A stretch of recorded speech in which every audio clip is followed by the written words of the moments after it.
Hello दोस्तों, कैसे हो आप सब। जॉब यूनिवर्सिटी चैनल में आप सभी का स्वागत है।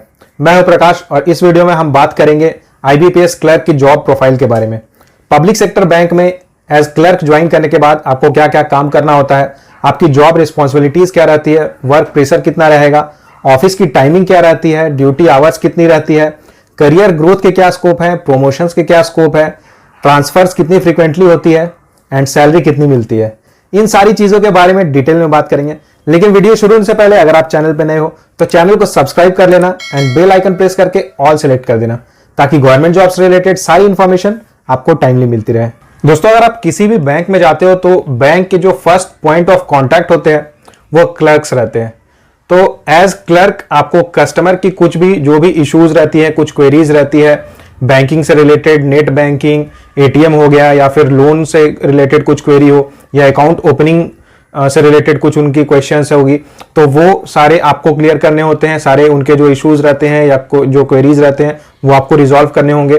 क्लर्क में भी अलग अलग रोल्स होते हैं, जैसे loan clerk, account clerk, then data entry clerk, office clerk, single window operator. थोड़ी जब आपकी एक्सपीरियंस हो जाती है एज क्लर्क तो आप एज हेड कैशियर काम करते हो, देन स्पेशल असिस्टेंट काम कर सकते हो, एंड इन सारे पोस्ट पे काम करने के लिए आपको कुछ एक्स्ट्रा अलाउंसेस भी मिलते हैं। अगर जॉब रिस्पॉन्सिबिलिटीज की बात करें तो कस्टमर को अगर नया अकाउंट खोलना है, या लोन से रिलेटेड कुछ क्वेरी है, लोन के बारे में जानना है, या फिर अगर नेट बैंकिंग से रिलेटेड या एटीएम से रिलेटेड कुछ क्वेरी है, पिन से रिलेटेड कुछ क्वेरी है, तो ये सारी चीजें आपको रिजॉल्व करनी होंगी।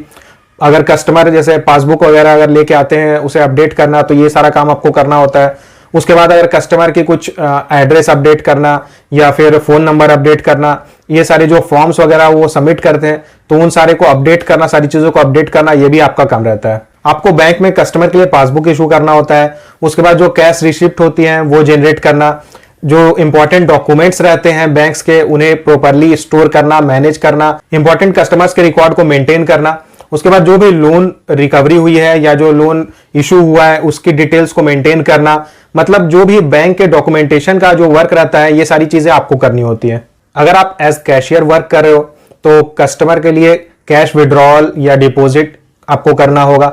उसके बाद अगर गवर्नमेंट की कुछ नई स्कीम्स आती है, या आपके बैंक की कुछ नई स्कीम्स है, या लोन्स है, या फिर कुछ इंश्योरेंस वगैरह है, तो उसके बारे में आपको कस्टमर्स को बताना होता है, अपडेट करना होता है। इसके बाद जो ब्रांच मैनेजर रहते हैं वो जो भी आपको वर्क असाइन करेंगे वो आपको करना होता है। तो अगर ओवरऑल देखें तो आपकी बहुत ज्यादा जॉब रिस्पॉन्सिबिलिटीज नहीं रहती है, बहुत ज्यादा वर्क प्रेशर नहीं रहता है। और अगर ऑफिस टाइमिंग की बात करें तो जैसा कि आपको पता है कि बैंक की जो टाइमिंग होती है वो 10 to 4 होती है, तो आपको 10 to 5 वर्क करना होता है। आपकी 7 आवर्स की ड्यूटी होती है। 5 बजे के बाद आप घर जा सकते हो। बहुत सारे कैंडिडेट्स का यह भी सवाल रहता है कि अगर वो एज क्लर्क वर्क करते हैं तो उसके बाद क्या वो पढ़ाई वगैरह कर सकते हैं, यानी कि गवर्नमेंट जॉब की प्रिपरेशन करना या फिर आरबीआई वगैरह की प्रिपरेशन करना, तो वो कर सकते हैं या नहीं। तो इसके लिए ये कि जैसा कि आपको मैंने बताया कि 5 बजे के बाद आप फ्री हो जाते हो, तो 5 बजे के बाद फिर आप इजिली पढ़ाई कर सकते हो, क्योंकि यहाँ पे आपको बहुत ज्यादा वर्क का प्रेशर भी नहीं रहता है, वर्कलोड भी बहुत ज्यादा नहीं रहती है, एंड आप फ्री माइंड से पढ़ाई कर सकते हो, तैयारी कर सकते हो।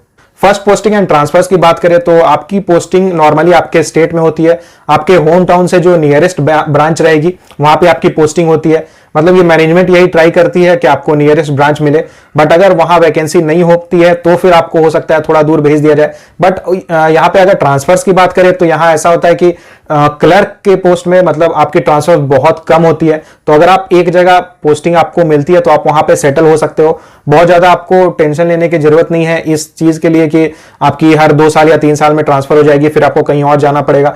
तो ये सारी चीजें काफी अच्छी है अगर क्लर्क के व्यू से देखा जाए। करियर ग्रोथ एंड प्रमोशंस की बात करें तो 3 इयर्स एज क्लर्क वर्क करने के बाद आप इंटरनल एग्जाम दे सकते हो बैंक का, एंड इंटरनल एग्जाम को क्लियर करने के बाद आप ऑफिसर ग्रेड में जा सकते हो। दोस्तों, जैसा कि मैंने आपको बताया कि क्लर्क के पोस्ट में बहुत ज्यादा प्रेशर नहीं रहता है, वर्कलोड नहीं रहता है, लेकिन अगर आप एज कैशियर वर्क कर रहे हो और उस समय अगर आपने जो भी कैश विड्रॉल किया कस्टमर के लिए या फिर कैश डिपॉजिट किया और उसमें कुछ प्रॉब्लम हो जाती है, कुछ इश्यू हो जाती है, तो फिर जो डिफरेंस रहता है, यानी कि जो अमाउंट, जिस अमाउंट का मिसिंग है, जो अमाउंट, वो आपके सैलरी से रिकवर किया जाता है। तो ये एक थोड़ी अगर देखा जाए तो खराब चीज है। अगर यहाँ सैलरी की बात करें तो आपको एक डिसेंट सैलरी मिलती है। ज्वाइनिंग के साथ आपकी फर्स्ट मंथ की सैलरी जो बनती है वो लगभग 30,000 के आसपास बनती है। इसके साथ और भी कई सारे अलाउंसेस भी मिलते हैं। आईबीपीएस क्लर्क की सैलरी के रिगार्डिंग ऑलरेडी मैंने वीडियो बनाई हुई है, तो उसकी लिंक डिस्क्रिप्शन में मैं डाल दूंगा, आप वहां जाके चेक कर सकते हो। अगर आईबीपीएस क्लर्क के जॉब को अगर आईबीपीएस पीओ से कंपेयर करें तो जैसा कि आपको पता है कि आईबीपीएस पीओ की जो जॉब होती है वो थोड़ी ज्यादा स्ट्रेसफुल होती है, और लेकिन उसके लिए वहां पे सैलरी भी आपको ज्यादा मिलती है, पीओ को ज्यादा सैलरी मिलती है एज कंपेयर टू क्लर्क। तो इसलिए अगर आप ये देखो कि आपको अगर ज्यादा सैलरी चाहिए तो फिर आईबीपीएस पीओ सही है। अगर आप कम सैलरी में ही खुश रह सकते हो, ज्यादा आप स्ट्रेस नहीं चाहते हो, तो फिर आपके लिए आईबीपीएस क्लर्क सही रहेगा।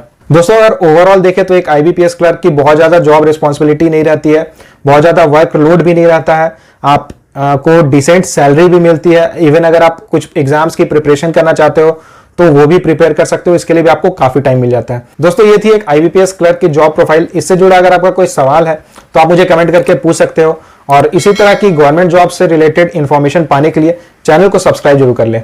Thank you.